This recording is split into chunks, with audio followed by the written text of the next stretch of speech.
Hello दोस्तों, आपका स्वागत है सनपंच ट्राइमैक्स 5.5 किलोवाट की वीडियो सीरीज़ में। आज हम इस वीडियो में जानकारी लेंगे E0 फॉल्ट के बारे में। दोस्तों, सबसे पहले आपको जो इन्वर्टर के लेफ़्ट साइड में QR कोड है उसको स्कैन करना है। उसको स्कैन करने के बाद आप यूज़र मैनुअल PDF के पेज नंबर 31 पे आएंगे, जहाँ पे आपको E0 फॉल्ट दिखाई दे रहा होगा। E0 फॉल्ट का मतलब है पैरेलल होस्ट डाटा लॉस्ट, यानी पैरेलल सिस्टम में स्लेव इन्वर्टर को होस्ट इन्वर्टर से डाटा नहीं मिल रहा। सरल भाषा में समझें तो पैरेलल में जुड़े इन्वर्टर आपस में लगातार बात करते हैं। एक इन्वर्टर मास्टर या होस्ट बनता है और बाकी स्लेव इन्वर्टर्स होते हैं। अगर यह कम्युनिकेशन टूट जाए तो आपको इस डिस्प्ले पे E0 फॉल्ट दिखाई देता है। अब बात करते हैं होस्ट और स्लेव क्या होते हैं।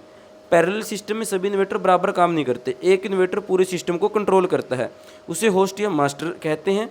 बाकी इन्वर्टर उसके निर्देशों का पालन करते हैं, उन्हें स्लेव कहा जाता है। अगर स्लेव को होस्ट की इन्फॉर्मेशन मिलना बंद हो जाए तो E0 फॉल्ट आपको दिखाई देता है। अब इसके कुछ प्रमुख कारण क्या हो सकते हैं। पैरेलल कम्युनिकेशन केबल लूज होना, यह सबसे कॉमन कारण है। पैरेलल कम्युनिकेशन केबल लूज हो जाए या कनेक्टर ठीक से लॉक न हो तो डाटा ट्रांसफ़र रुक सकता है और E0 फॉल्ट आपको दिखाई दे सकता है।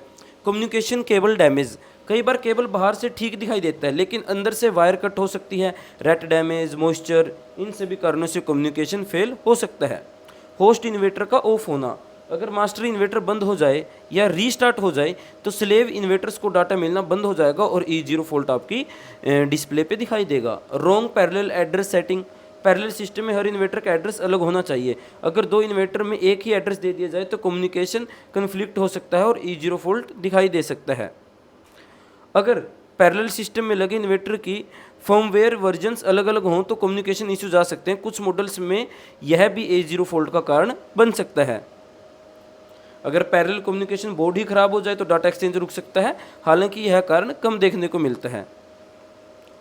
दोस्तों, अब हम बात करते हैं कि कैसे हम E0 फॉल्ट को आइडेंटिफाई कर सकते हैं और उसका सोल्यूशन निकाल सकते हैं। सबसे पहले कंफर्म करें सिस्टम पैरेलल मोड में है या नहीं।